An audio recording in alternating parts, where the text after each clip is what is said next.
Happy Memorial Day, everybody out there in cyber world. I appreciate anybody tuning in tonight. I know a lot of people have festivities going on. They've got cookouts going on, and they've got a lot of stuff that they had planned. So if you're not tuned in, hopefully you'll watch this podcast a little bit later when you have some time, because I'm really excited about our guest today. Today with us, we've got, in honor of Memorial Day, the U.S. Veterans Corps. And the U.S. Veterans Corps has been a partner for us at Tobacco Road for a long time. And they're kind of always around to help us when we need stuff. They help us when it's least expected. And we've been fortunate enough for, I guess, about 6 months or so for them to actually house their headquarters on our campus at the end of the building. And I wanted to kind of shed some light on that, because one day this giant banner pops up at the end and all these Hummers start parking around the dealership. Right. And people are like, what's going on, Mark? Are you prepared for the zombie apocalypse? Little did they know the pandemic was coming. And it was sort of appropriate to have Hummers around just in case. But I've got Andy with me today and Jennifer with me today from the U.S. Veterans Corps. And I'm really, really, really happy that they took time out of their busy day to come spend some time with us at the table here at Tobacco Road. Before we get started, I want to thank Geico Motorcycle Local Office for helping us sponsor this podcast and to make this happen. And again, thank you very much to all the people that have sacrificed and what this day is all about. So I think that this is an appropriate podcast for us. Yes. So let's get started with this, because we've got a lot to cover. And, one of my fondest memories of the U.S. Veterans Corps is one that's reoccurring, and that is that, how many years have you led the Bike Fest parade downtown? Countless, right? As far as I can remember. It's been a while. So many years. Yep. And so they lead the parade every year to Bike Fest. We were going downtown for a number of years, and now we're doing it here at the dealership locally. And the parade is just amazing, because we've got the Hummers, we've got the bikes, we've got the dirt bikes, we've got the American flag bike, which we'll talk about later in the podcast, because that's a bike near and dear to all of us. And all the people that join in that parade with the U.S. Veterans Corps. And so I know that our customers have seen you guys around a lot. Mm-hmm. And they've seen the Rappel team, which we're going to talk about. I'm not so sure they know exactly what you guys do. And that we're going to clear up tonight, because it's pretty amazing. So let me start with introductions. Kind of what you've done and how you ended up with the Veterans Corps, and same for you. Okay. And then we'll get into some of the details as we talk on the podcast. Okay. So we'll start with you, Andy. So Andrew Ledner, I run the U.S. Veterans Corps and Operation Coming Home. It is two separate nonprofits that, when I was at the Home Builders Association of Raleigh County, we were the guys that did extreme makeover and habitat for many years that said, why aren't we doing this for ourselves? A lot of governors' offices in the past, and senators and congressmen and others were always calling us the black shirts before we had a name and a logo. That's what they literally called us, almost like Harley-Davidson, the black shirts, right? And so it was a bunch of us that were veterans, a lot of us from Fort Bragg and Camp Lejeune, that we all had a common engineer background. We were all in Desert Storm together, Hurricane Andrew together, and we were doing all of these missions for other big nonprofits in the government, and asked the question, why don't we do it for ourselves? I myself was an Army veteran, a paratrooper, deployed guy, was in 11 years. My father was in, my mother was in, my oldest daughter was in. Mom's side of the family, police officers, dad's side of the family, military. And Jennifer. Yep. So I'm Jennifer Woods, and I'm the deputy director here. And I actually joined in 2014 while I was wanting to connect with fellow veterans for my business, and ran into Andrew, and he's very assertive. I guess that's a good good name. And when I contacted him, he's like, "You need to rappel on the rappel team." I was like, "Who is this guy?" If you all know Andrew, you'll know what I'm talking about. So that's how we got connected. And of course, I found out what the missions were and was just blown away by all the things, even back then, how much U.S. Veterans Corps did. And so I just had to be a part of it because I'm an Air Force veteran, come from my husband's Air Force, my brother, my both sisters-in-laws, and my dad was Army, so we're very pro-military. And I just wanted to connect with fellow veterans because I have a heart for them. And so this organization had all of that. So that's how I got started. And Well, and that's the trick. What she said is, Right. even though you see us do all this community stuff, Right. so how do you get younger veterans? How do you get some of them that are still in active duty reserves, police and fire? How do you get them in our group? I trick them with the fun stuff first, the motorcycles and the rappel team. Hey, do you want to That's rappel? right. Yes, You trick them with the fun stuff. You want to be on the parachute team, the paraglider Yep. team? Yep. exactly. And then next thing you know, they're like, how did Andy trick me into laying sod for one of Uh-huh. the hero homes? Yeah, he's like, "Do you want to look really cool for your kids?" Yes. I'm like, "Yes." Now, I'm going to tell you something.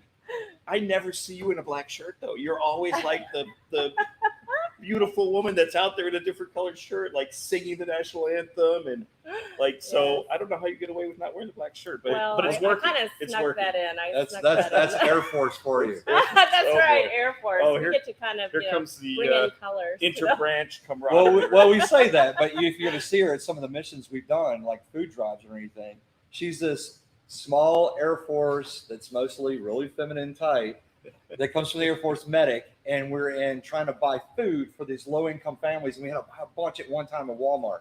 And all these Marines were trying to figure out the cost versus what to get and stuff, and all of a sudden that smile dropped from her.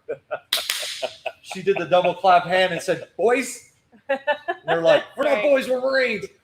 She had to take charge and engage these guys. So Yeah. right from the start, she had to, how do I engage all these guys from different branches? How do I get respect from these guys that have only been in all male combat units? And she's been able to wrangle them and befriend them. Yeah. From coming from a completely different military background. Well, and I feel honored because he has such high standards for veterans and people in general. So Yeah. for him to think that I was, pretty cool is a big deal.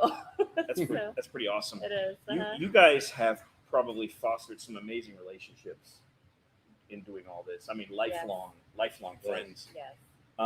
which I think is really cool Mhm. because that's really how you get remembered and your legacy gets remembered is by doing all those things. I mean, I feel that way too because we've done a lot of stuff together, like Toys for Tots that you help us with and things like that.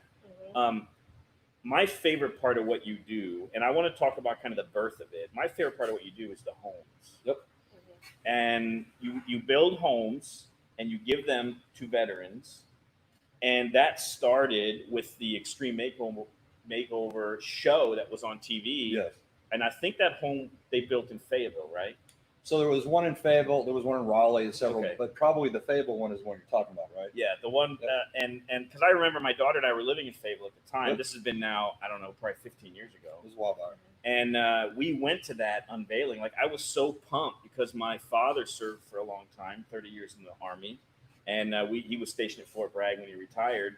And we were so pumped. Like, it was so cool what they were doing. I wanted my daughter to see that. Yeah. So me and I went there and we were at the unveiling, and it was awesome. That was probably one of the last extreme makeovers we did. We did help them a lot, and we were doing our own program also at the same time. What most people don't know is there were 100 women, veterans, that worked on that project. And my mother and my oldest daughter was a veteran. And my sister came into town, flew into town, and painted this big American flag, like the one in Yep. her office. Yep. And all 100 women actually signed that That's flag, awesome. and it's hanging in there today. That's Yeah. really cool. Mhm. It's really, really cool. I mean, it must. You guys got to tell me how it feels when you do a home. I mean, it's got to be a lot of emotions. Well, there was a big difference Amazing. between the first house and how we're doing it today. The first house was so overwhelming because we hadn't done it by ourselves. Right. All we'd done is we had helped Extreme Makeover, helped Habitat, Purple Heart Homes, who we're friends with, several of these other groups, come in, do certain projects for them, get back out. And now we're going to do a home by ourselves during when the housing market crashed. Wow. And who Operation Coming Home really is, as much people know, they're like, well, you're the president, you're one of the founders of Operation Coming Home, and then you got the Wounded Warrior, and you have a Right. builder. Right. Who's really Operation Coming Home? Operation Coming Home is really the vendors, the concrete guy, the shingles guy. All of these vendors come together. They give all of their time and materials. And if you've ever been to an office like you have, you see we have all these gold trophies. We got a lot of them. We've won 7 straight times for the best housing community service project in the nation, Yeah. beating groups like Extreme Makeover back in the day. But the reason we won those, bragging about it, is because it really was the vendors that won this. Yeah. The celebrities could not compete against Joe Smith that had his own tile company. Right. They could not. They gave up all their time and materials in the worst market at the time, and they still did it. Yeah. Yeah, this program is really heartwarming. It reaches the community because everyone, you get that thank you for your service, right? But this is where you can actually thank this veteran for their Right. service. And people can come to the ceremony, and it's very emotional. We get to talk about the history of the veteran that's receiving the home, the Wounded Warrior, and it's people just really fall in love with the program. So, where are some of the homes here locally so people know just how close to our home this is? Because you've done some So we're on super house close. 21 and 22. 22 houses? Yeah. 10 of them are in Fuquay Varina, North Carolina. That's 10 out of the 22. That's Mhm. And what awesome. you don't know is, even though we said injured in combat operations, 3 of the houses are actually for, fallen soldiers that their wives and children received the home. So house 16, Ebony Unwardy, her husband, Jonathan Unwardy, died in combat operations way back in the same year that we started this. Amy Dozer and her daughter Emma in Apex received the 20th house. The last one was completely finished in Apex, North Carolina. And her husband, Jonathan Dozer, died in combat operations literally the same week that we started all the legal stuff for our house. It was ironic that it happened that way. House 22, after the one we're on right now, on July 2nd, we'll give away 21. On house 22 is a soldier that recently passed away. He died in combat operations. Fort Bragg soldier, died in Afghanistan just back in September.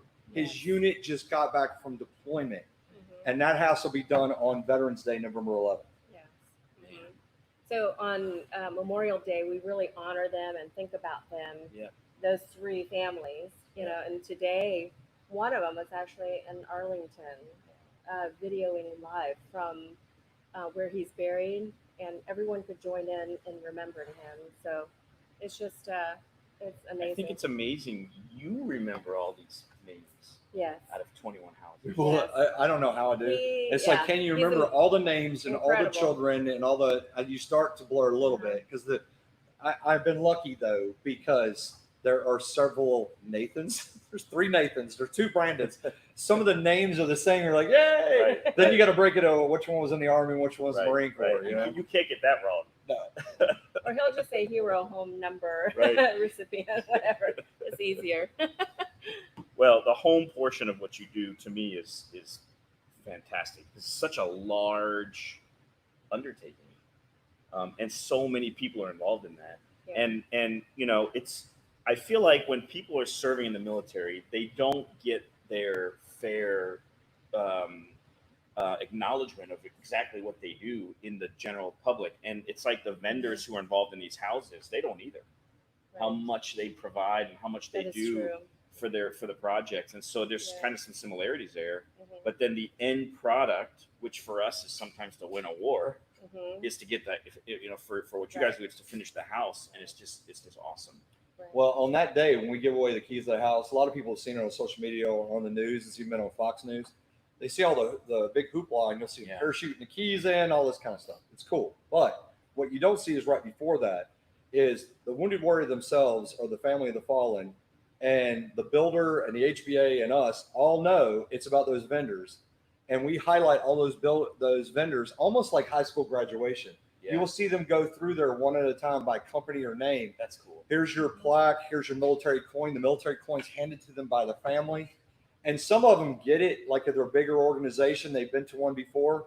But it's always, to watch that one guy that's from a small tile company that he doesn't really know what's going on. Yeah. And he comes walking up there, gets this thing, and he's like, he has to go back to a job. Yeah.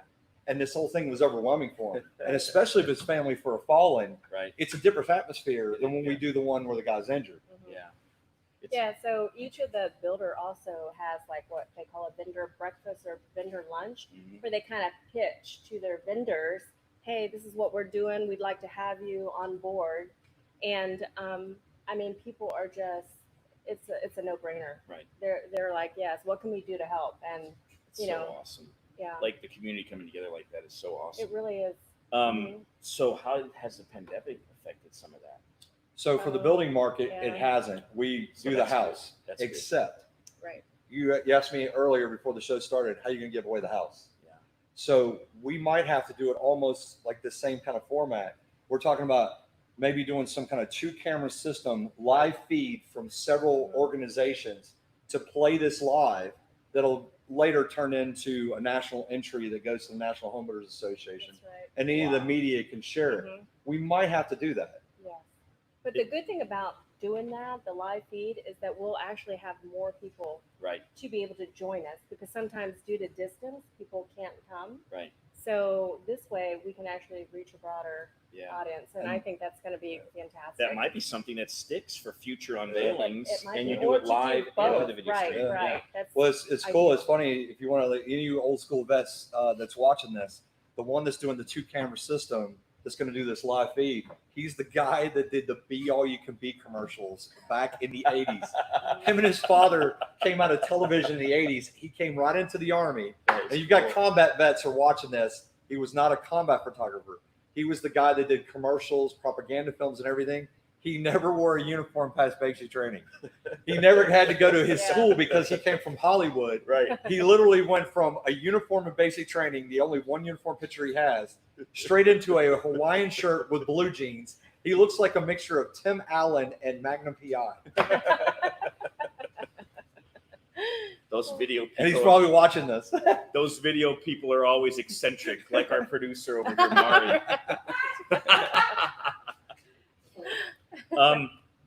Let's switch to something motorcycling. Oh, yeah. I want the story, and I want our customers to hear the story of the Eric Buell American Flag Bike. So that's funny, and most people, I'm going to have to drop a hint in one thing on there that I can't say, but you'll have to physically come and see it yourself. But what happened was many years ago for Bike Fest and the Salute Our Troops tour that we were on, that was always simultaneously. And thank goodness, a lot of times we're scared when you have a sponsor for a certain event and you got another one going on and you make a phone call to you guys and go, we have a problem. How do we do this? And they're like, make it work together. Cross market, make it happen. There's no competitors involved. Make it happen for all this. The Bike Fest actually became a stop on the Salute Our Troops tour. And most people know we have the desert bikes that's used for the funerals and also used for a lot of the rides for Tobacco Road Harley-Davidson. Right. But the American Flag Bike, it is a Buell Harley-Davidson. It's a 4-time AMA winning bike that was given to us through a defense contractor that was given from a team. And they left a signature on the bike that you have to look very close to know where it really came from. We were given that bike in about 2000, I don't know, it was like 10 or 11, 12. I don't know when it was. Sorry if I'm wrong. Yeah. But our Marines fight over that bike. And the other is since we've had that bike, it's become its own trademark. We have guys that wear the Captain America outfits. Yeah. It's been on Air Force bases, Marine bases, Army bases, the lead for a lot of the rides. Evil Knievel would be happy to have that bike. Oh, yeah. But we've had it since then, and he won't take it back. Well, he physically owns it. yeah. It's not ours. Yeah. It's his. Right. But It's it's such his a great part. promo. Right? It's his part of what he's doing because Yes. the bike sort of got its own following, Right. Yes. you know, Mhm. and it looks pretty Mhm. badass when it's rolled down the street. I'm- I'm just I'm- gonna say, Yes. I'm not allowed to drive it. That's right. You don't want him to. Trust me, you don't want him to. now it's a full blown race bike, Yes. so I mean it'll do some burnouts. Yeah, it's so scary. I've ridden the other bikes many times, and I'm the guy that always wrecks something, hurts something. And our very first operations center we ever had, I'm an older guy that we have all these young Marines that are riding wheelies on the bikes in these warehouses, and I'm going to do it too. I went in the warehouse, and you heard crash, crash, crash. Oh no! It removed my pants and my shoes. So He's when the literally the bull in the china so when the shop. Buell Harley, when that Buell Harley-Davidson, the American flag bike came into our office, everyone around me. I'm supposed to be the leader of this organization, and I should be able to say I can do that. And everyone is saying you're not allowed to touch that bike. That happens to me too. They're just protecting you. They're just protecting you. Trust me, it's a good thing.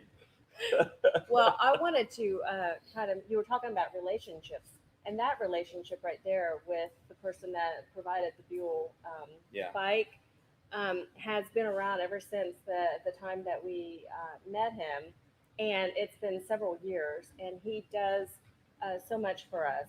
Yeah. He we have the land in Pico Marina that he's helped with, and relationships like that, just based on an accidental meeting, really, for you.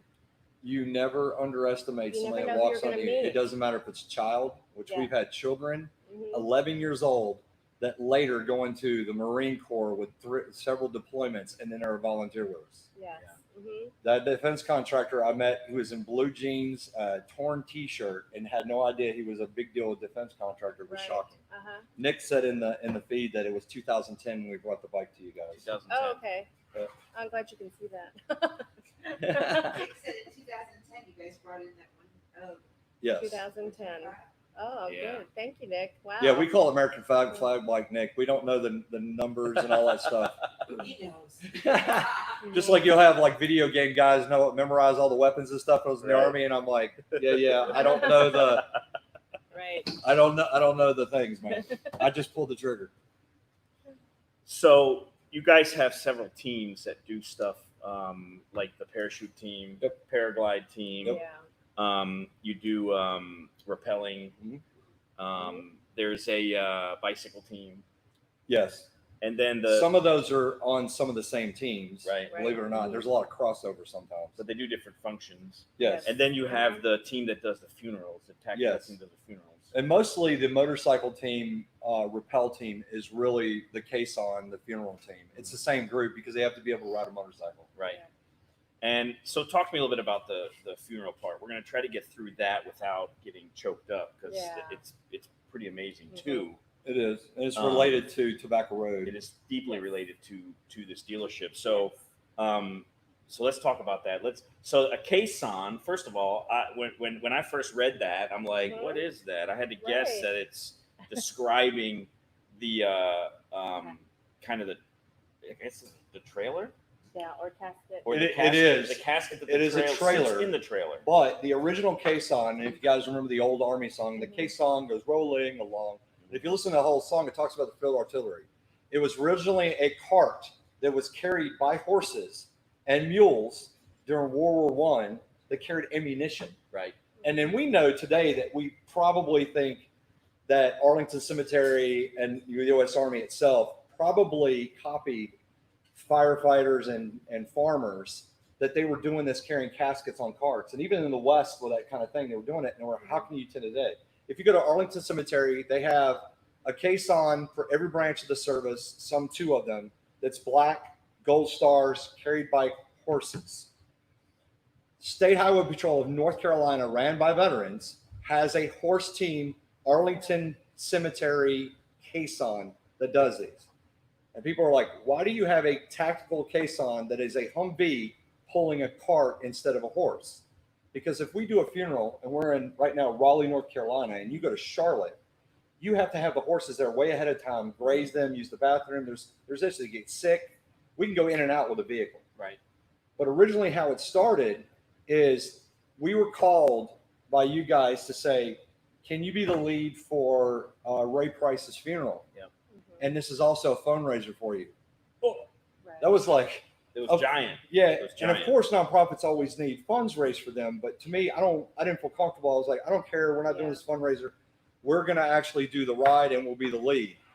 And if you've ever seen this funeral, if anybody watching this, to see the drones and the helicopters and all those Yeah. bikes down the road and we're the lead, Unbelievable. I don't care if you think you can ride a motorcycle or not. That if you know this man and you're in the lead of this thing and your clutch hand and you're shaking and stuff is going to go out. I don't know if you know this also. He was an Air Force veteran. Right. We go all the way to downtown, do a service, and then we're going to come back around and go all the way to the cemetery, right? Mhm. After the service is over with, and we see the Air Force, or actually the casket carrier, pallbearers, they put him in the ground, and the firing starts happening. It all of a sudden hit us. There was a part of it that we felt left out. We love our service members, and we have all the service members within our group, but those guys on that team did not know him. And I was like, how in the world can we do something differently? And there's walking away. There's a photo of us really back when this happened. You see a bunch of us walking away in the black shirts. And we were thinking about Ray, and we were also thinking about how could we have honored him differently. We get back to our place, and there was a trailer in the back, and I was staring at the trailer and the wheels. It's a deuce-and-a-half trailer. Not the Humvee trailer. It's a Right. deuce-and-a-half with tires sit higher. Yeah. It looks like those old wagon carts. And if we take the bed off and you build the caisson, which is skinnier to the casket, and you build that box style thing, it looks just like it. So we got the idea, desert, the same thing, black stars instead. This is the third generation that we rebuild it every time. We treat this almost like Notre Dame treats their helmets, where they repaint the helmets every time. Yeah. If we're going to do a funeral this weekend, I will promise you, we're going to go in there, not only pressure wash it again, by hand, go in there and repaint the entire caisson over again. And we get on site, we'll spot paint again on site from any kind of road debris. Yeah. And then we'll even spray the tires over again and go, okay, now we're ready. So it's perfect It is. every time. The sad part about the story is we thought we were building this for people like Ray, an older guy, Right. an older gentleman. Everyone since Ray Price's funeral that we've been called to transport have all been under 30 years old. Yeah. Amazing. They've either died in combat operations. We've had suicide. We've had motorcycle crash, car crashes. Some of them were back to back in the middle of us doing disaster relief. Yeah. Gut wrenching. One of our own guys, that's one of our operations guys in our group, that's a full-time Army National Guard EOD officer. It was one of his soldiers that died during when we were doing disaster relief Yeah. while they're still deployed, and we were asked to transport. Yeah, that was heartbreaking. The most saddest thing is when you know them, Yes. and maybe that might have been the thing for the Air Force, that they can keep their composure. Right. But before we started to leave to go in there, the wife walked out of the limo and got in with us. I couldn't breathe. Yeah. And here is this, we're going to brag about Jennifer now. The little Air Force medic that we like to tease, That doesn't happen. right? often. We're going to tease. You got a deployed guy, airborne guy. I'm a big dude, and I can't breathe. I can't talk. I'm in tears. The wife is next to me reading letters from him, and she's shaking and crying. A guy behind me in the back seat, you know, his casket's on the back of the caisson. And I'm Yeah. driving. Yeah. Guy behind me, combat wounded warrior, paratrooper, the whole thing. He could not breathe and crying. Jennifer kept her composure, leaned in, reached up underneath her arm, and calmed her down, talked her down to getting her all the way telling stories about her husband and laughing. Mhm. If you don't think you need females in your veterans organization, you are crazy, because they keep their composure at the times that we don't. Shocking. Girl power. We know how to do it. Well, listen, we're fighting it off because we don't want anybody to see us that way, right? And that That's makes it worse. That's right. And when I was looking at the guys, I could tell they were highly uncomfortable because like they didn't have any words, and Right. it's so emotional.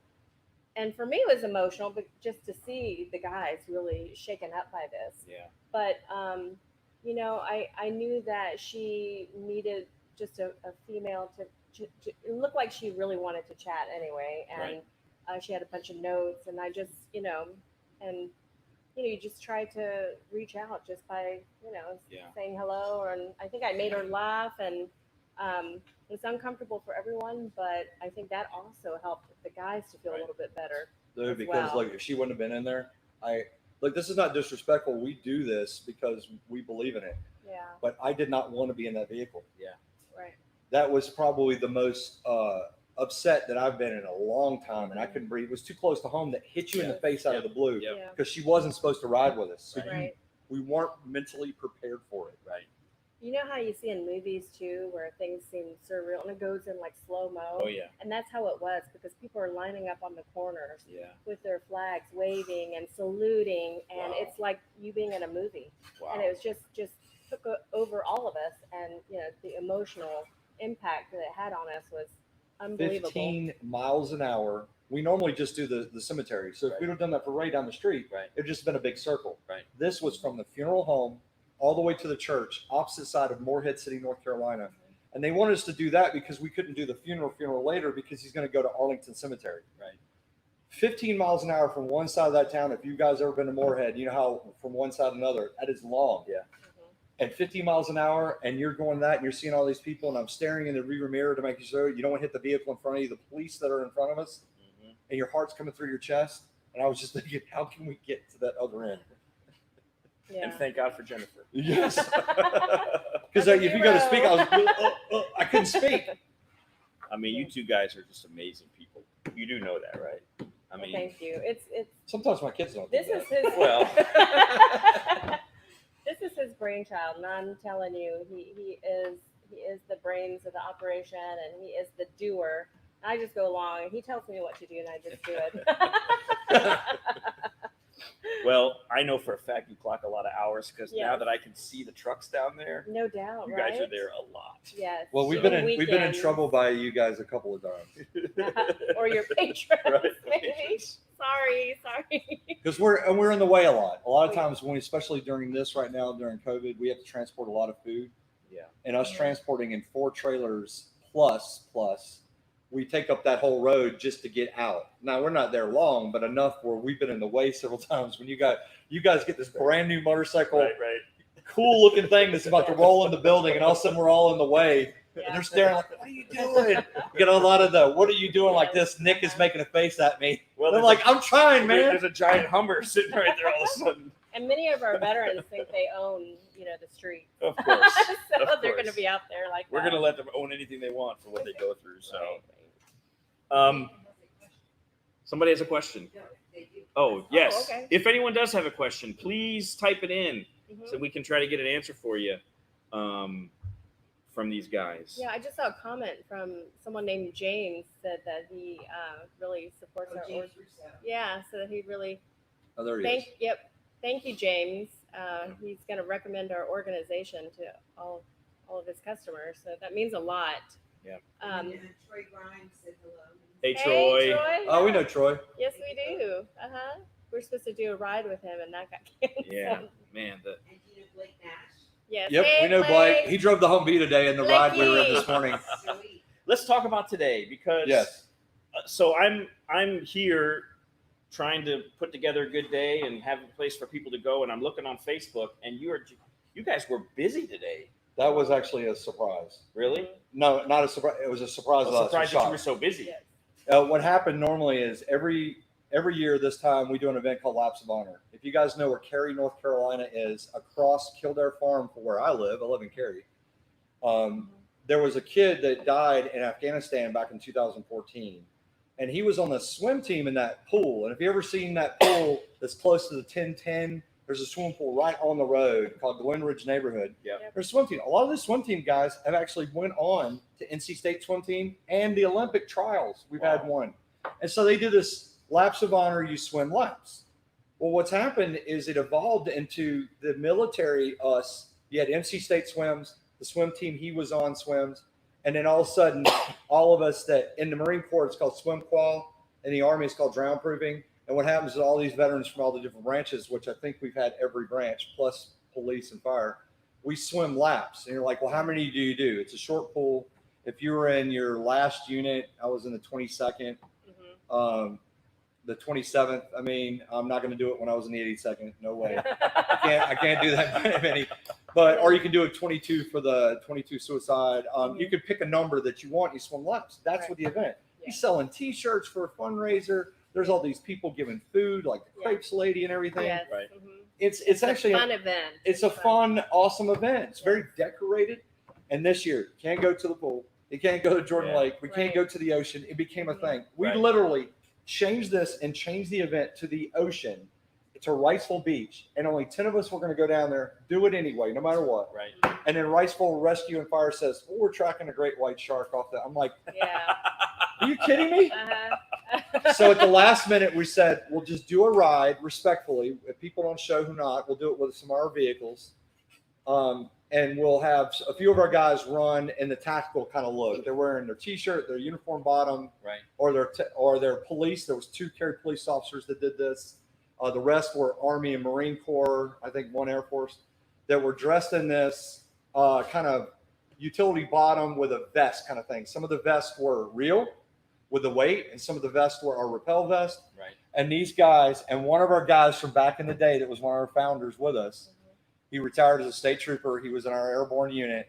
He's like, I don't know if I can run now, Bubba. I'm older. And he couldn't take it because he saw these younger guys. He ends up leading the formation. So if you see the pictures and video on our thing, it's about maybe now 10, 15 of them. We're running in formation doing cadence. And all of these vehicles. Yeah, I saw that. So I call the guys from J-Dog Junk Removal, all their camouflage Yeah. stuff. Yes. Like we call it Cary Fire Department, Fairview Fire Department, Cary Police. And we think it had enough. I asked all the Hummer Group guys at Jeep. The Jeep Group guys saved us, showed up. It was so long of a route that when we went in deep, way into the neighborhood, several blocks, when you go to come around, we saw the fire trucks when we looped around. It was that the deep. end. Yeah. It was Wow. unbelievable. It was done respectful. The neighbors came Unbelievable. out. You could hear the Army Yeah. cadence through the big disaster truck Mhm. playing. Yeah. And- It was Just a And moment. we shockingly. want to thank everybody that came out too, because it was surprising. All the people that came out, and it made us look awesome Yeah. for the Wow. Glen Ridge community. So Yeah, thank when you. we thought it was going to be like 3 or 4 vehicles and 6 Mhm. guys. That's Mhm. pretty cool. Yeah. We had to close the roads on Kildare Farm. Sorry, it only happened like 5 minutes. We had to close the road on Kildare Farm from traffic in both directions to pull out of that Publix parking lot. And you know where we lined up right next to Starbucks, and all these people with their Starbucks coffee were like, we're being invaded COVID. I think it's FEMA or UN. I don't know what's going on. They were freaking out, dude, this morning. Yes. I believe it. Mhm. It's intimidating sometimes when all the Hummers show up, but it looks so cool. That H1 you have, Yes. I love it when you drive that thing up and down the street. It is awesome. It's fun to drive. I've asked him actually several driven times to it. pick him up. Hey, I'm going to get fuel. You want to Yeah. ride? I'm busy. I got to work. I got to work. Yeah. Just like you got to work. But I had to tell you, the event this morning humbled me, because so you know about the nature of we sometimes fight like cats and dogs. Yes, So we don't always agree, right? I am right. And yes, and that's the problem. No. So I'm not mediating anything. Yeah. no. But the event this morning, when he first told me about it, I was like, no, we should, because originally it's a fundraiser that Catherine does for us. And so Yeah. we wanted to kind of, do something like that. But, when he said we were going to do the neighborhood, I thought, well, we should do something else where we could bring in more funds. Well, after doing it, I told him, I messaged him and I said, you know what, you're right, because this had What? more of an impact. He's right, everybody, he's right. Today. Today. But I mean, it was the right thing to do, just Yeah. because it really brought the community together. So many of us were able to take part in it and be a part of it. Yep. And it was more meaningful doing it this way. And I told him, I said, That's sometimes awesome. getting funds it should come secondary. Right. The meaning behind it should come first. So this came up because of the caisson leading into Memorial Day. We purposely did not bring the caisson in that neighborhood. The family of, his name is Andrew Sipple, who died in Afghanistan. His family's in there. They all came out on the main road to see this, so they're going to end up seeing us twice when we loop around, right? Right. And his battle buddy was in the run, and his family was in my vehicle. So I did the same thing to myself again, right? and I couldn't see where they are. There's people where are they? And all of a sudden you saw him break formation with the flag, and he's doing this. He went and Right. hugged the mom and dad, and then got back in the run again. And then people saw that, and they just Yeah. Wow. I had chills, going throughout the neighborhood. All the families were in the corners waving flags and waving at us, and just it was And the support. some of our guys had pieces of his uniforms. His family gave us his uniforms and want us to use them. They did not want them going to some kind of Goodwill or Army surplus or any of that kind of stuff. We have them, and each one of our guys have some sort of piece, boots, clothing, something, and they use this respectfully. It's not going to go anywhere. And this family, to realize this, living in that neighborhood still, you have to live in a neighborhood where your child passed away, and there's an event every year. I feel for that family. Yeah. And I thought I would never have to go in their house to do that. And when I got the call last year to come get his uniforms, I had to enter their house for the first time. When normally we're just going to the pool. Sure. Hi, how are you guys doing? It's distance. And when you walk in their house, atmosphere changes immediately. Yeah. Yeah. I mean, there's so much behind the banner on that building. It's so much. It's amazing. So much. Well, most people that knock on And- it, they think it's Army surplus. Sometimes. That might be the H1. They're looking in the windows going, I need to buy a kit. Well, I Now- think one of the things that he loves about me being a part of the organization is that I can, pull the emotional side. Right. He's so much about work and about this is what we need to do.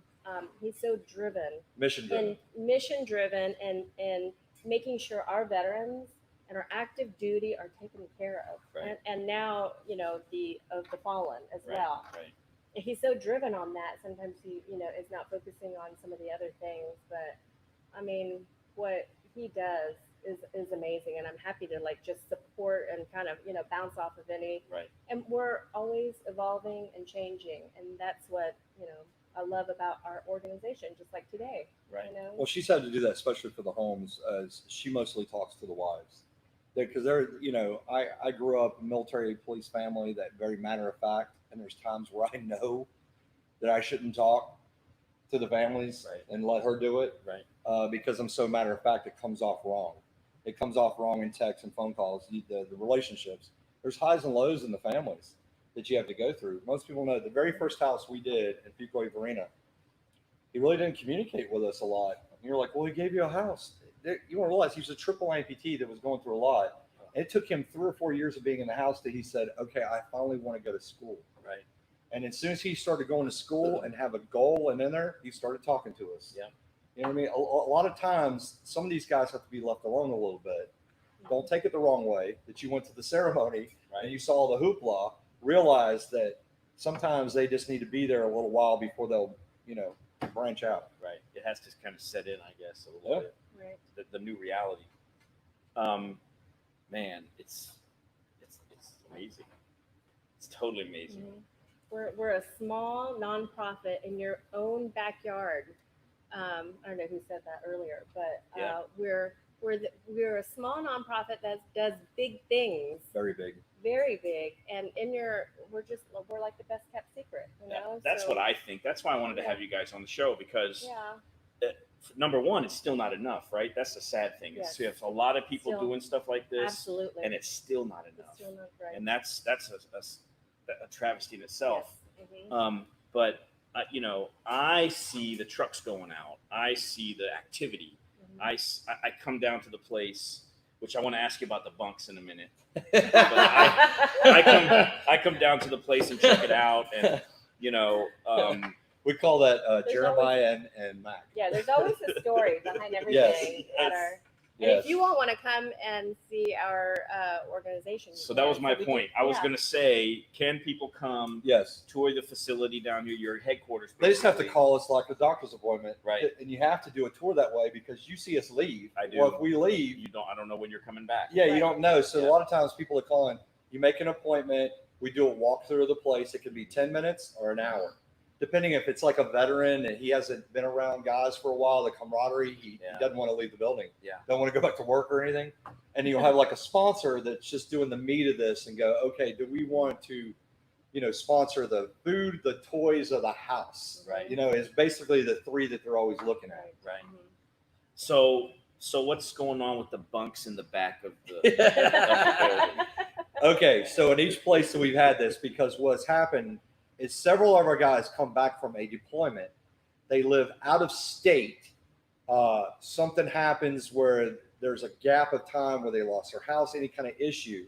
And it's guys that have only really been in our group for a while. We don't let somebody out the street. Right. And they've had to spend the night overnight once. Right. Now I will say it was kind of cool when we've been to like a place that we were at and there was restaurants downstairs. Right. They loved it, right? Sure. Yeah, there's no restaurants here. Yes, yes. That's right. But they've had to stay in that place, and there's movies and TV and stuff, and it's a fun room. It's in our what we call the Rappel movie room because Right. we've been in a bunch of movies. We'll talk Right. about later. Right. And the guys will stay there, and usually two of them will stay together because they feel uncomfortable, and it's almost like an adult slumber party. Right. And yes, the Marines have done it more than the Army. There is this little box that's Right. in that room. Those people know. They're like, "What's in that box?" It's for two groups. One is the Boy Scouts have actually slept and had a big slumber party. Mhm. Bad weather, but they're still supposed to do certain things like in books and stuff to do. They've actually slept at the Op Center, like a camp out indoors, and they That's love cool. it. And some of these vets, what I told you before, in that box there are Nerf guns. The Boy Scouts and the Marines. If you put Hot Pockets and Monster in the refrigerator, they're going to come running. And they won't leave. Well, when you go to the back of the garage behind where the bunks are, that's pretty cool looking too, because that's where you keep Yes. the Hummers and the vehicles and stuff. And it looks like something from a Avengers movie, you know? Yeah. And I think it's really cool because when you guys took that building over, it was a little rundown. You know, it had been empty for a long time. Right. And now it looks like something out from Tony Stark. It's crazy back there. I Yes. love going It's back there. to what's see all what you that. say, movie set. And also that Mark didn't tell us how big the place was. When we walked the first time, we walked in the front and we walked in just the immediate back. Right. And we're like, okay, this is it. Well, there's this doorway that there's no door on it that's open up to this other part. And I thought it was going to be closed off for some reason. And then when I call him back, literally like right before we're going to move in, he says, no, all of that's yours. What? It's a whole nother garage. Our food pantry, which looks like it was made for it. Right. Food pantry, all in another room. And then you go to another room. It's a toy pantry. And then there's a loft that has all the toys that are pre-bagged. So that building, I wish we would have found that building a decade ago. Yeah. Then you would have had to try to kick us out. We wouldn't have bought land and all that Right. kind of thing. Of course, you made his dreams come true having a garage. Right. Yes. Well, Pretty that good drive. food pantry area is where we kept a lot of race parts. Oh, really? It doesn't look like it because it's Yeah. immaculate. Yeah. Well, we So- cleaned it out after. I know, but after you we would passed, think there but would yeah. be like oil or something bad or like Right. garbage or something like that. That food pantry looks like, in a way though, it does look kind of military Yeah. bunker like. Yeah. Because Right. it is lower than the It is. loft, and when you It's walk true. in there, you don't hear anything. Right. Yeah. And it has those lights that come on. You think you're in a World War II Mhm. bunker, Yeah. Mhm. but it does look like it was made for that. It's tucked away. Yeah. So, Ray Price kept everything because he came from Yeah. from a tobacco farm in Johnson County, Yep. and he's self-made. And if he worked to get it, he kept it. Yes. And so that room was full of stuff like that from the racing history. And, when we tried to put together his drag bikes to try to refurbish them, we got a lot of parts out of that room that had been basically shelved. There's shelves in there. Yeah. He Yeah. basically shelved different parts back there. And that's where he kind of hoarded all that stuff in an organized way. Yeah. Right. And I think the tie-in is just cool because now you're doing some really good out of that Mhm. shelving. And it came at such a great time. Yeah. And we're so thankful for it. It's huge. I mean, I can't believe the amount of space. And it's almost like we sometimes joke about too much space because we're trying to fill Right, some of the right, empty right. spots. It looks And- great though. He's actually the designer too. You wouldn't think he was an interior decorator. Extreme but makeover days and being He a. does a it great looks I have job. a film degree, so Seriously. set design, right? Yeah, There's a- colors and everything, like the red. Right. And all that It looks stuff. really good. Yeah. And there's a place in there where you have the podium that looks like you're giving presidential speeches. Yes. Yes. I learned that from one of my old bosses, Uh-huh. and also that's when we do our awards. It also everything has to be multi-purpose. The Humvee is for funerals, disaster relief, so on. That banner also fits perfect on the back of our trade show tent. So we can't use things for one thing. Right. Right. It has to be for everything. Yeah. Tight budget, right? That's right. Yep. I think it was that night that I was eating with my daughter and Carrie. Yep. at that sushi place. Yep, And that's right. your office was on the top floor in Yes. that building, and you came out and saw Imagine us. that we're on the top floor with food and toys. Yeah, that's crazy. And the elevator was broken. That could not have been very fun No. because that was a tight spot Yes. where you were. So It was by half the size of that. yeah, Mhm. that's wow. I With can't no even imagine. garage on a second floor with And the then elevator you kept broken. all the Hummers and stuff like around the corner in Yes. this little area by the gym, I think, Yes. or whatever. That Yes, was. and the Yeah. gym people didn't like that. They hated it. But we did eat well over there, Yeah. which is not. I a gained good probably thing. 30 pounds A over good there. thing. Yeah. They have an Italian buffet. Yeah, the food in that area is really Yes. good. Yeah, it is. But I saw his face and I ran down the stairs to go help, help, help. Mhm, They're renovating and half of us are good. Their non-food are getting kicked out. mhm. And that's when we had that building available. And then some time elapsed between that, and then one day you called and said, "Hey, man, I want to take you up on this. Let me go look at the building." And then next thing you know, you guys were in, and it's Yeah. been awesome. Uh-huh. You literally could have been a barn with nothing in there. We still would have done it because we needed to do something. We needed to do something for all of the stuff that we have. And we don't know how long it's going to take us to build the building we're going in. Right. Mhm. So tell me, on one of these events, when it just completely went off the rails. We're gonna tell a few like stories. We're gonna do story time now. So you've done hundreds and hundreds of events, but there has to be one where you went, oh man, that did not go like I planned. Oh, yes. Yeah. Especially an outdoor event during rain. Yeah. But it still worked out for us. We've always been even Steven. House 2. 2nd Marine Division say they're going to bring the general entourages, everyone, Right. and they're going to bring 2 units that the guy was injured from. And all these people are coming, and it's going to rain. And everyone and their grandma showed up because they've been to the Hero Home 1, which Right. was so many people. Right. Mhm. And the Marines showed up in tanks. You know, when we do the houses, right? Well, the Marines are watching this thing. It's not a truck, it's a track, it's a LAVLAR, whatever.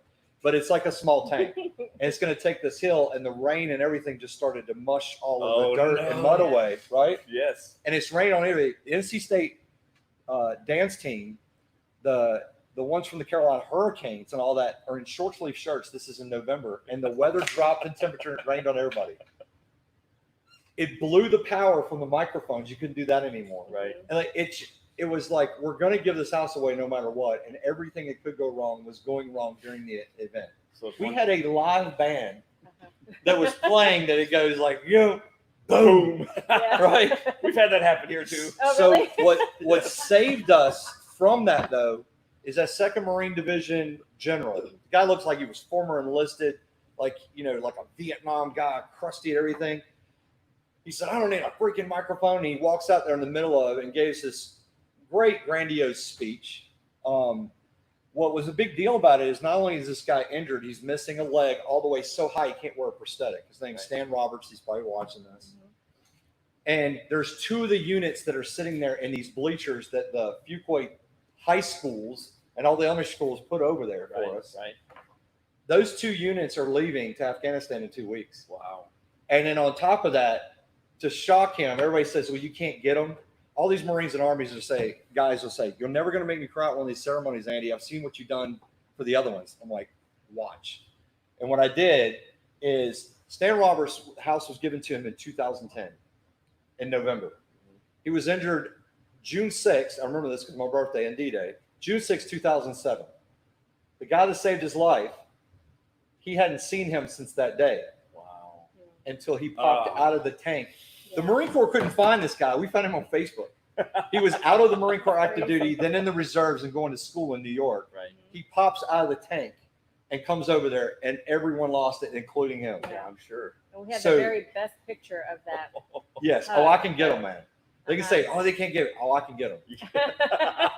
But every time something has happened to us like that, you don't give up. You keep going. You make the most of it. Yeah. That journal like saved it. The event today, Mhm. the Jeep groups say this. There's always Yeah. some saving grace that happens for us during that. You guys, you're a sponsor of us during Bike Fest. We need to be at that event, right? Yeah. Right? Yeah. And we couldn't be at one of your events because of disaster relief. Right. And I would definitely wanted to go because I wanted to see that guy jump. Right. Yes. Cole, Yeah. I wanted Oh, to see yeah. him jump the stuff. And you guys, still as a sponsor, which most, especially big corporations, would never allow that to happen. Go, you guys are free and clear. You're still being sponsored. Go do your disaster relief. Mhm. No other Appreciated company that. has ever done that for us. Yeah. You got to be at the event. You can go Right. back to your thing. Yeah. Mhm. That was a huge pressure on this that you relieved instantly. I agree with Jennifer. Sometimes it's not about the money, right? That's right. And the disaster relief was more important. Yes. You know, and it was a hurricane because when Cole jumped, even Cole jumped on and jumped the water that then got donated to hurricane relief. Yep. Wow. on that's the coast. Yeah. That's So great. I mean, everybody was pulling together and doing that. It's one of the things I love about the motorcycle community. It's one of the things I love about the military community. You know, and I have not served in the military myself. My father was a 30-year Army, so I grew up in it my whole life. Right. Living in Germany, my mom is German. You want to talk about being direct? Her name is Helga. She's 7 Yeah. feet tall. Definitely German. Really? Yes, No yes. way. Oh my She's- gosh. Yes, she doesn't take any crap from anybody. Yes. Helga. So yeah, I remember when I would work summer hire on post at Panzerkaserne and all that, Mhm. how tight everybody was, and Yeah. I kind of grew up in that, and Right. so I feel like the motorcycle community for me was a natural progression Yeah. too, Right. to keep that going, Yeah. because Mhm. that's really what it's all about. And I see it happens constantly around here when we do events where people come together to make stuff happen, especially now with Mhm. what's going on with the pandemic. Right. Mhm. What about you? Tell us about one where you felt like, oh my God, this is all going off the rails. Well, we so I don't know if people know we're in the Guinness World Record twice. Wow. One for toys, which I did actually coordinate that, and that was kind of crazy. So the record is for collecting the most toys? Yeah, so the Wow. We beat you you all by. can look it up. Wow.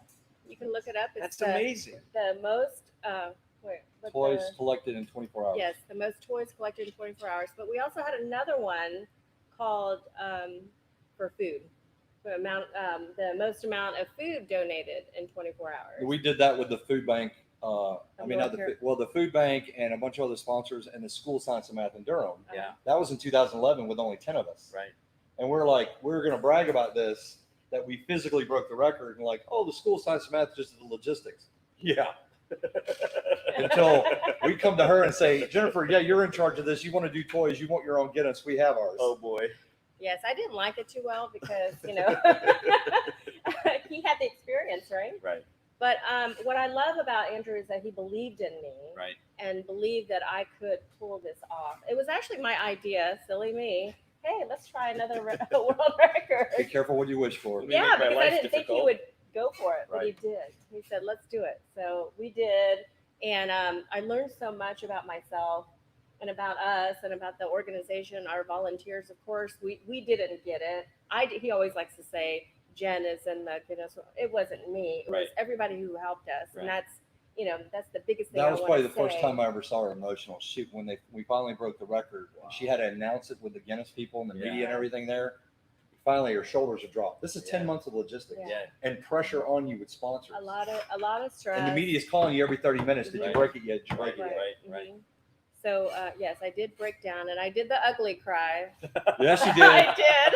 Yes, you did. The ugly And cry. on top of it, she stood on these pallets because she's shorter. Stood on these pallets with these sandbags. And stood on top of it and went to go speak, and you heard nothing, like chirp come out. Because my voice is Like gone from crickets. screaming Right. and all that. Wow. But the funniest thing that you're talking about stuff going wrong, right, is what he tells me about when they went for the food record. Yes, And someone they nicknamed the pickle killer. the pickle killer. Yes. People don't realize the food is probably the hardest thing we ever did. School of Science and Math did the logistics. Walmart did the trucks, and we, the Veterans Corps, were supposed to offload, weigh it on these big scales with forklifts, Right. and reload it to different trucks. And this is 22 70-foot Walmart trucks. This is 14 hours in. We were so dumb that we didn't want to say that things could go wrong. We were too scared to go to the bathroom, eat, or anything. And we were separated so much by the students from the school because they weren't allowed to be in the trucks. They weren't over 18. Right. So we're doing this, and we had never done that style before. Walmart is like, they're doing it, the black shirts, everybody calls it. You're going to do this. You had cave-ins you'd open the back of the 18-wheeler and you don't know if you're going to break the record, and it's a cave-in. Right. And you just want to break down in tears because Right. you're so exhausted. And in the next truck, there's issues. Wow. Is it going to rain on you? Is this going to happen? And we finally, this was, I don't know, it's like 5 a.m. or something like this. One of the guys who was getting too hyper doing it, and the forklifts and Mount Olive pickles. Oh, no. Now, I like pickles, but let me tell you, I didn't eat Dill? pickles for like a year after this. Dill pickles, right? No, it was sweet Oh, pickles. sweet We pickles. worked. Okay. Mount Olive Pickles drops off a full 18-wheeler full of pickles on pallets. These are glass jars Oh no. that are stacked high. No.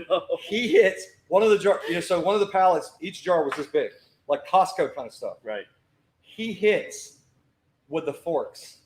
And when he hit the bottom, there goes the rest, and you're trying to catch this. No. We also, steel toe boots in the back of those things, slammed up against the wall. He busted us all over, so we smelled like pickles for the whole thing. Yeah. We were gagging. Like, it's like a cat where you can't throw up. You're like, give me 20, Right. right? Like a Yeah. hairball. Right? And you're doing this. And you have to keep going through this, and you can't get the smell off of you. You can still smell it 2 or 3 days later. It's disgusting. Right. And you have to keep going, and keep going. And we're just on the pickle killer. And you got to clean this up and keep going and not quit. I love hearing that story. We didn't have anything that horrific on for the toys. But you don't think you're going to make it. And we finally broke that record. I was so exhausted. I want to say this. We just bragged to you guys out there that we have 2 Guinness World Records, and we have 7 best community service beating Stream Maker and all these guys. I want to tell you the humble part of this. When we broke that food record, the guy that was the head of the school, the head of the food bank comes out there. He's got this thick British accent. Thank you guys for doing this. We did 1 million pounds of food. Oh my God. But only 500-something thousand of it counted for the record because you can't count expired, even though it can still go to the food bank. Right. 1 million pounds of food. And we're all like, yeah, cheering. The media's in our face and everything. We're the best in the world. No. Here he kicks us in the gut and says, this will feed families in only Eastern and Central North Carolina for 4 days. Yeah. I was so humbled by that. You went from this stream high that you think Yeah. you're the coolest thing in the world. Yeah. Because I remember as a child, the Guinness Book of World Records, I wanted to jump on that pogo stick. Right. Or do a hula hoop Right. and beat somebody else, or jump like Cole does the trash cans or something. Yep. Never in a million years as a kid you think you're really going to get in the Guinness. And when that happened, it was such a high to be kicked in the stomach in a good way. I want to say this. Right. For him to say that it only feeds families for 4 days and Yeah. only a portion of North Carolina, That's mind-boggling. 1 million pounds of food Yeah. for only for 4 days, and it's not even the whole state. Wow. Imagine every food bank in the entire U.S. I can't even imagine that. Mhm. Right. Well, that's why it's important what we're doing today with Right. COVID Right. and this kids being out of school. His passion is that every child should be fed because, if you can get them fed, you Right. can do many other things. Before you know? military. Mhm. Before military, a child has to eat. That's Yes. number one. Uh-huh. So talk to me about how you're doing that now with the food run. So the food bank, ironically, with the governor's office said, and we get these phone calls out of the blue because they know that we didn't say no for years, and they'll say they won't say no. We'll just make them do it. Right. They call us on the phone, and a guy hadn't heard his voice in over a decade. Charlie, that's over at the food bank, says, "Andy, I heard you got all these cargo trailers now." Yeah, we do. Even though some of them are owned by our own guys, they're all logoed the same, right? Right. I said, yeah, we do. And he's like, can you start to transport food during this COVID? I said, yeah, it's a part of our mission to do disaster relief. That's what it is. So I can do that. So we started transporting on weekdays, like Monday through Thursday, for seniors on what you call the low income program, right? And it's been comical at times Yeah. for these deliveries that we done. Anything from inner city to way out in the middle of nowhere down a Yes, gravel road that it's you been think fun. they're going to measure your skin. I mean, pretty far out. We've pretty far out there. But on Fridays is deliveries in all the trailers for sure. That's when you've seen us like, where in the world are they going? Yep. I see It that looks in like the an morning. invasion. It really Yeah. does. It's a bunch of these Right. trucks and Hummers and all these big cargo trailers. Yep. We go through downtown to the food bank. We Mhm. pull in there. We pull all abreast the 4 trailers. The National Guard is waiting on us to pull out, or they're helping us load. And we're loading all these trailers for kids on the free food program. Wow. It's a box of food about this big that has about 37 to 40 pounds of food in it the last week. They're like, well, what do you do with it? Then we separate. Once we leave, you'll see it's like burst out. It looks almost like Uh-huh. fighter jet with the Blue Angels on the That's right. ground, boom, right? Yeah. And we get to a school, let's just say like Middlebrook. We get to Middlebrook in Raleigh. Millbrook, Yeah. I'm sorry. Mhm. Millbrook School, and we get there, and we're dropping off, say, like 200 cases just for that.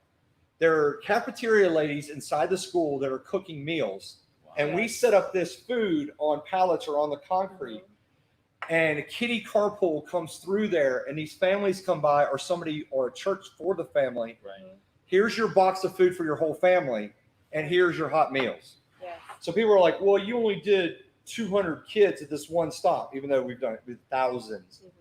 Mhm. You're affecting a family of at least 4. Right. So if you do the math, we've had to, even for grants, you have to do the math formula. Mhm. Weight times boxes times how many people, right? And, you know, I'm not good at math, so I was in the Army. Yeah. We have to make her do it. The Air Force has to do it. Yes, they have to do the That's math. right. Well, this really hit home for me though, because having a 12-year-old daughter, I can't imagine being out of school and if she needed food, how many children rely Right. on food at school to get by. Right. And so, for us to be a part of it just means so much to us. Right. And my favorite stop is at Rogers Lane Elementary. And if Shalana is watching, hey, Shalana, I love that girl. She gives me the briefing Right. every week when we take the food there. Wow, that's How many How you're families come. impacting. Yes, and it's just been amazing. The cafeteria workers, they're donating their time and Yeah. effort, and it's just been amazing to be a part of it. You get it. You guys have an interesting insight in what some of the things the pandemic's causing. Right. That like Mhm. a lot of people I seem like just take for granted, Yes, they do. and I think that's Right. we have to get that out so that Right. people know that if they're at home because their business is allowing them to work from home, or if Right. they have some extra time, Mhm. or if they have some extra resources, because some people are still getting paid. Yes. Like there's a lot going on where they A could lot. help. Right. And Mhm. I feel like, just sitting here with you guys, I feel like it has to be so fulfilling to be a part of something like that. It is. When someone on the front lines is telling you the update, like you're Yes. affecting this Uh-huh. many families. Right. This is what happened today. These people would otherwise, Mhm. because they're on hard times or whatever the situation is, Right. like you made their day better today. Right. And I think we have to get that out so people understand Yes. that there's And there are a lot of opportunities for right. And the more you help us, the more we can do. Right. Because we and want who's to really do. doing this? Even though we're talking about this, it's our volunteers that Right. are die hard. Yes. The reason we're in these Guinness Book of Records is even though there's 300 of us in the Veterans Corps, there's only really 30 to 40 that are active. Mhm. Even though the rest of them are like, well, what do they don't do it? They're not active. Well, they are because they're day jobs and things that happen. They might tell a company to sponsor us. Right. They might actually sponsor ourselves. We get these other kinds of in-kind donations. Things happen. Right. But one of our volunteers, his name's Leonard. Guys, everybody knows this guy. He is loud. He's crazy and everything. He's We got love Leonard. hey Love Leonard. you, Leonard. He has a great heart. But like things will happen. You think what could go wrong, but you get through it anyway. And I'm gonna say not for us. We'll say a person like Leonard this happened. Mhm. I am supposed to go release a hero home recipient. You're like, what does that mean? It's a restriction of 6 years when we give you the keys of the house. They own the house, but we're a restriction that you can't sell it. Right. On the same day that one of our guys is going to get released, I have to go to a lawyer's office, notary, to release that guy. And then if he wants to sell the house, he can. It's no big deal. He's lived in it for 6 years. Leonard calls me. He's in the van, and he is on 95 somewhere. And this is in the middle of a weekday. We have volunteers that are weekday people and weekend people. The tire blows, Oh. and he can't get the spare out because there's this latch thing that's blocking in the way to get it. So I have to go to Northern Tool to buy something to go meet him out there after I do the signing. He's on the side of the road waiting on me Wow. to get at that 40-95 Yeah. intersection. Uh-huh. Right. So you think he's not going to deliver the rest of the food or wait a day. Those people got a phone call the day before saying in a recording, you're going to get food delivery. Right. We went to the closest place, changed the tire immediately, and Leonard then went out Right. and They're- still delivered into the dark. Yeah. Right. Because Which- they're expecting it and they need Right, it. right. So And he did it on a volunteer basis. He did this on his own, and he's also done this. I mean, he is amazing. he has He's also done very this where generous. here it is as a senior, they got this food, and next door there's these kids that were crying on the porch that didn't have any food. He went back to the store, grocery store, and bought food for them and gave it to them. Yeah. These are some of the volunteers that we have that are like over the top. I have volunteers that are on active duty calling me on Messenger deployed. Can you go help my family member? Mhm. That we've had to do that. Mhm. Wow. Yeah.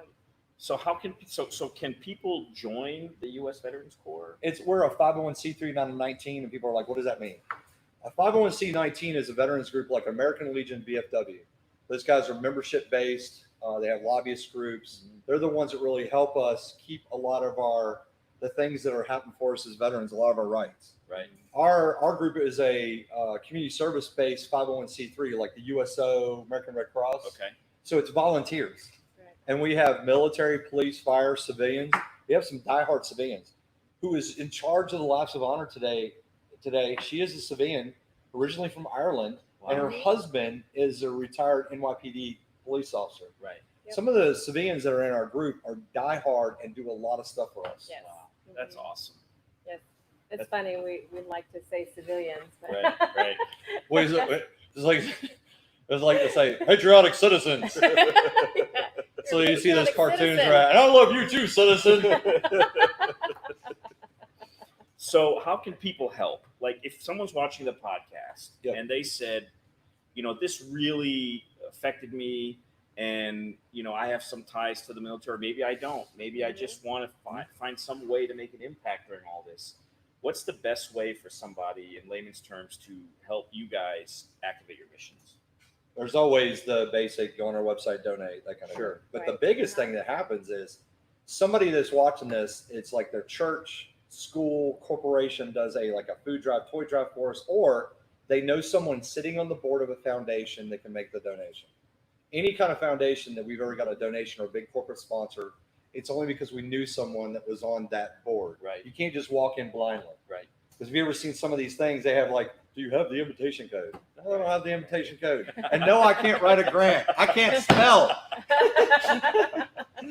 They're trying to get me to do the government one, and I'm doing this. Looks like the cat on the Yeah. internet. We just went through it for our payment protection program. Oh, did you really? I was in the same Yeah, one you were fun. on, and they have it for nonprofit. It's the Right. same one. And you go, are Right. you a nonprofit or not? They didn't really do a lot Right. to separate yours from mine.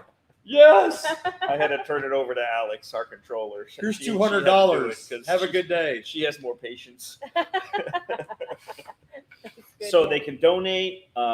They can also volunteer. Yes. They can volunteer, and a lot of times you need help in things like we said, the food drive, toy drives. We got to pick this up. Physical hands. Let me tell you want a lot of help during Christmas time. We do toys. Yeah. Even though there's a toy drive, and you hear all these names like Operation Toy Drop, and also there's about a 2-week window. We call it Toy Mageddon.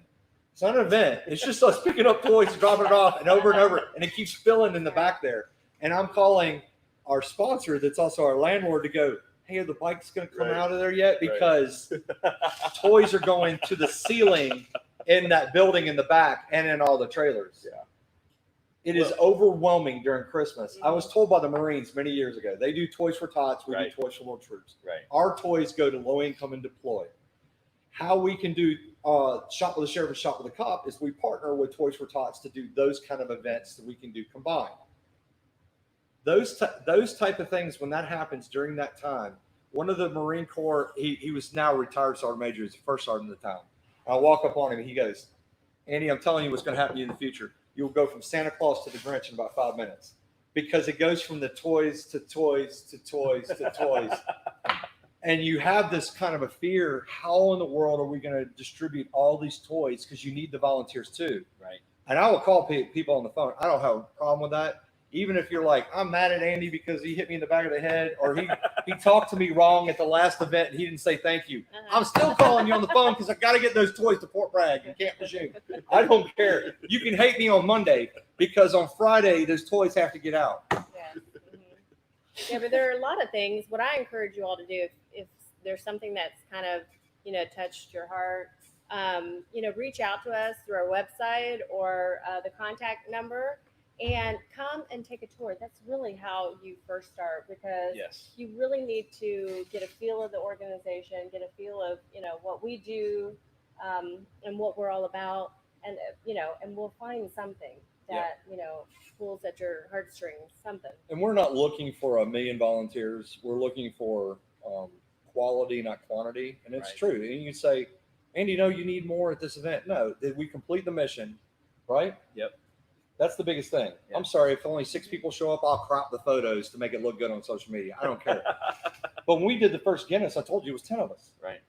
That offloaded and unloaded 1 million pounds of food. That's amazing. And how 10 of us did that, it was by sheer will. This is not skill involved, people. This is, do you have the will and the passion to make it happen? If you have the will and the passion, then we do want you. And our motto is, what a few can do. Right. Yes. I saw And what it a on few the can do website. is a double meaning, Yes, but we have, you know, small group has 2 Guinness Book of World Records is amazing. You would think we were some big organization. People are like, Right. are you local or are you national? Right. We're deployable. And you're like, wait a minute, we do have a place in Battleground, Washington, ran by a female Marine who is deployed. She's a rodeo champion. She's amazing. She is amazing. She could Lacey beat up half our people. She is out Battleground, Washington, but she doesn't do everything we do here. By location, it has to be different. She does the funerals with a horseback. They have a mounted color guard because of the radios and stuff. Wow. Funerals, cemeteries, mounted color guard. Our group does food, toys, house. It's a different mission depending on what location you're on. Right. So, And- Do you need to be a veteran? no, we have many civilians that help us Or constantly. patriotic citizens. Patriotic citizens. It sounds Yeah. like something from RoboCop. Yeah, exactly. Actually, It that is does, all it that. does, yeah. It is. You're coming with me, dead or alive. Right. And eventually we will not, be neighbors of you guys. So That's going to be sad. it is going to be very, very sad. But we're going to continue to be a big sponsor for you guys like we have for years because, Mhm. the partnership is amazing. Yes. And there are a lot of veteran riders. Yep. Mhm. And it's a big core of the lifestyle that we Yeah. try to foster, and I feel like there's a great connection there Right. to where the heartstrings do help Yes. in time of need Uh-huh. because people tend to do some things that maybe they didn't expect they would do Mhm. when things are tough like And that. and we find that the riders have a strong connection with veterans, Yeah. whether they're a veteran or not. Yeah. They You're right. really feel very tied. People don't realize how many veterans just are in the state alone. It's unreal. It's like over 1 million or something. Yeah. And also, you living in the Triangle, you're surrounded by the Fort Bragg, Camp Lejeune, Yeah. Seymour Johnson, Mhm. National Guard, Coast Guard, you name it. Yeah. We're surrounded here, and we're a first strike state. Right. The National Guard here is amazing. National Guard in like Oklahoma, I have no idea, but the National Guard here deploys more than some active duty units in other states. Wow. And you'll see these guys are like, I'm on my 3rd or 4th deployment. I'm like, I thought you were National Guard. These guys are deploying with either Army or Marine Corps, Right. staying that length of time, doing a mission, and then have to come back and beg for their job back again. Yeah. That's crazy Yeah. that they have to beg like that. Right. I have tons of friends in the military because of my upbringing, and I Yeah. spent a lot of time at Fort Bragg and in Fayetteville in my lifetime, and a lot of them are very humble, and so Yeah. you don't know sometimes. That's right. You know, You don't. and I try to remind people of that, especially when they're dressed like a biker. They Right, all look right. like bikers. Yes, Yeah. that's And right. if you know what to look for on some of the patches, maybe you can tell. Right, Yeah. But true. a lot of the veterans are very humble in their service. Yes. Uh-huh. She likes to touch people patches, and I tell her not to do that. Here's this little Air Force medic, and she's like, he goes to hand her $1, and she's like, oh, that's so cool. What does that 1% mean? She's like touching the I'm dude's so patch. sorry. Yeah. Just I being think she's friendly. okay. I think she's okay though. She just smiles. They'll Yeah, be all I right did. with it. Yeah, they might pull it to the side. I'm number 1 too.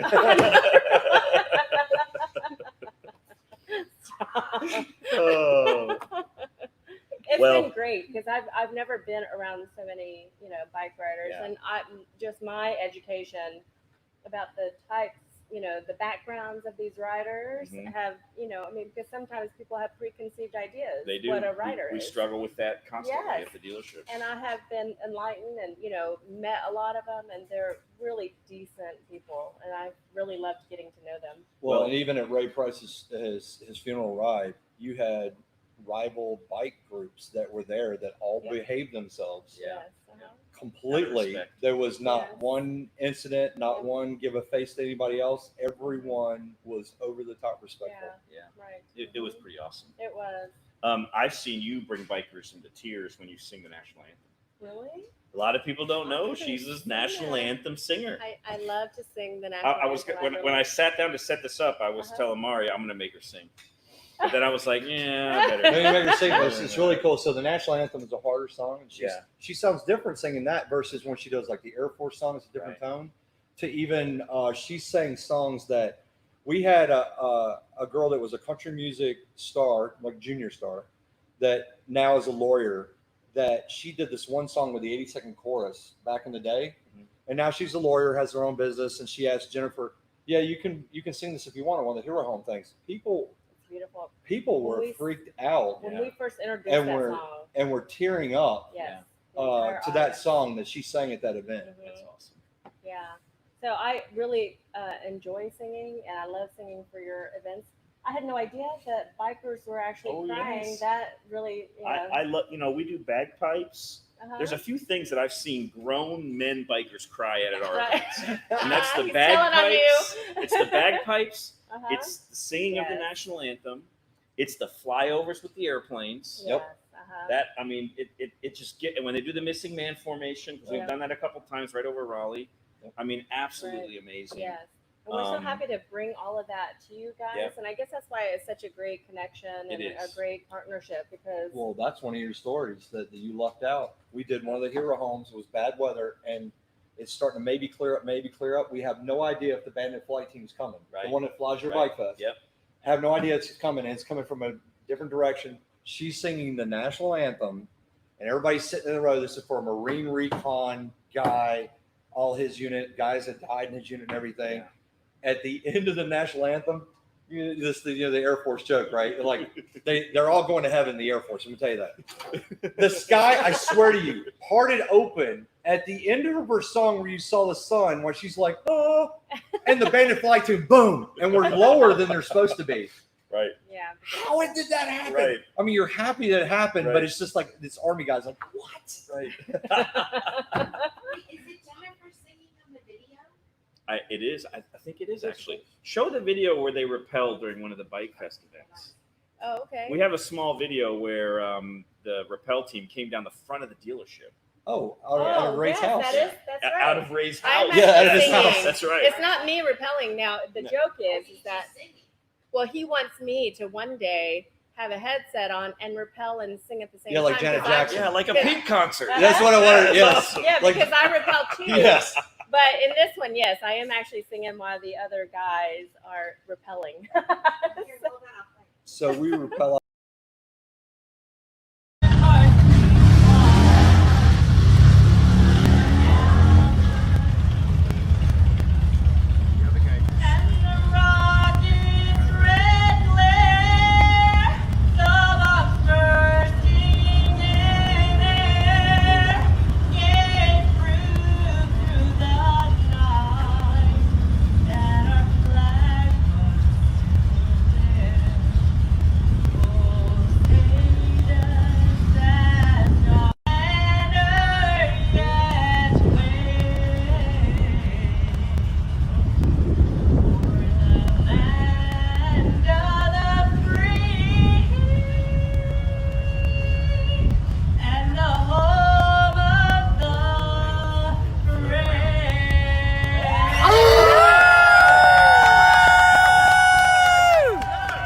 That is so badass. Woohoo! So, yeah, so the rappel team comes down upside down. Yes. And I remember actually my brother's kids were here one time, and you had them come down dressed up. Yes. And they were dressed up like superheroes, Captain Yes. America. That's right. And he that's comes right. upside down, flips around. And I mean, Evel it's- Knievel. and That's Evel the Knievel, two we right. did. It's so cool when they come down the front of the building. So Well, I have to tell you that building is pretty scary to go down because it's so slick, and we have to actually go upside down to try to. That's why we're avoid doing that. Yeah. Mhm. wow. Well, Yeah. it's cool that at one of the events you'll see we do upside down a lot of tricks. You're like, how do you compete with the parachute team? And our parachute team, they go to jump in the keys or something. It's a lot of this with flags and everything. We're like, how do we make it bigger and better? So we're coming out of helicopters and we're about halfway down. And we flip upside down with flags and everything. And the parachute team's yeah, whatever. So what happened is we're being interviewed by ABC 11, and Mike and I, who runs the all veteran group, the parachute team, he's jumped presidents. he's we're going to both do this interview, and we always try to outdo each other. I've known him since Fort Bragg days. Wow. We're both in our 50s. This is many years. He gets on, does an interview, blah, blah, blah, whatever. And I get in there, and you know about keywords being on the news that you know they won't edit out. Right. So I said, yeah, and I can't wait till our Repel Team 6. Now, I said Repel Team 6, but everyone thought I said SEAL Team 6. So the name kept as a joke. Right. We only call that the team as a joke. Right. It's not so official with the U.S. Veterans Corps, whatever. But he did that, and we got more likes and more clicks and whatever than he did for the first time ever. He's like, you punked me, man. I think it's Repel Team 6 on your website too. Yes. It is. We just leave it, Yeah. man. We just think it's funny. Yes, it's a great name. Well, we've been here quite a while. Mhm. Told some good stories, and I think before we end the podcast today, I wanted to say thank you to you guys for your service, not just in the military, but the service that you're providing now. Thank you. Because I feel like, because I'm around you guys a little bit, Mhm. sometimes you don't get enough thanks and gratitude. And so I want to extend that, on behalf of the dealership and our staff, Yeah. because we see you Thank guys in the trenches working right now every day. I mean, I stayed here during COVID. You Yes. came and checked on me. That's You came and right. checked on me to make sure I wasn't losing it when I was supposed to Right, be. You're looking through the Yeah. blinds. Right. To make sure that everything was good. And as long as there was Hummers around, no one was going to break into the dealership. So, Right. I That's wasn't worried true. about that. So, but in all seriousness, thank you very much for what you guys do. And it's truly inspiring, Mhm. in my opinion, to hear the stories. And I hope people want to be a part of it, because there's a huge need out there. Yes. And there's Always will be, not too. enough. I mean, to hear you tell the story with the food, Yeah. it is humbling. It's And heartbreaking. it is heartbreaking. Right. So there's always something for folks to Right. do. Mhm. So But even though it's monumental, even a little bit helps. So It does. that's what I encourage everyone. Every little Even just- every little bit helps. all right. So I got to do my thanks to the sponsors. Thank you, Geico Motorcycle, for Thank you. the local office for helping us make this podcast happen. I want to give a shout out to Mari. We had to Yay, rearrange Mari. our set today to do a little more social distancing than Right, we've been right. doing with the other podcasts. So Okay. we're trying to do some social distancing, and it came down to the last minute. So thank you, Madam Producer. Thank you. You pulled it Good off. job. I did. Happy Memorial Day. Yeah. Thank Happy you. Memorial Day. And thank you to all the veterans out there and all the Thank- active duty yes. out there and their families, Mhm. which we didn't even talk about your families, because your husband and your wife, they have sacrificed a lot Mhm. for you to do the things that you do. Right. So Right. Mhm. don't forget to like, share, and subscribe to our podcast. Thank you for being on the show Yeah, this tonight. is I hope awesome, some and thank people you for learned having something. us. Of This course. was amazing to be here. I- This was fun. I want to explain what the black shirts are. Yes. So hopefully we Well, did that today. Turquoise. That's right. She hasn't earned her black shirt yet. Oh, I think she has. Yes, I think I have. Next week on the podcast, Monday, 8 o'clock, I'm going to have some special guests. This one's going to be a lot of fun. We have Alex and Kristen. They are the Tobacco Road twins, and they have worked at the dealership since they were 14 years old. What? Wow. They've been there. Well, were they allowed to work at 14? Oh, man, I hope I didn't get us in trouble. No, you said they volunteered from 14 to Yes, 16. Yes, that's right. right. They volunteered. They have been at the dealership for a long time. They are the daughters of Betsy McCarrick, who is our motor clothes manager, and they have had an interesting perspective of the dealership from their vantage point. Right. And I'm really excited to have them on the podcast next week, because you want to talk about some behind the scenes stuff. We're going to hear some behind the scenes stuff. Because That's sometimes good. people didn't even know that they were watching. Yeah. So I'm super excited about them next weekend, and it should be a lot of fun. So again, thanks everybody. I hope everybody Thank has a you good all. night. Happy Memorial Day, and I appreciate you guys tuning in. Seriously, twins. Oh, there they are. Cute. That's a good I picture. didn't know they were twins. Yes. All right.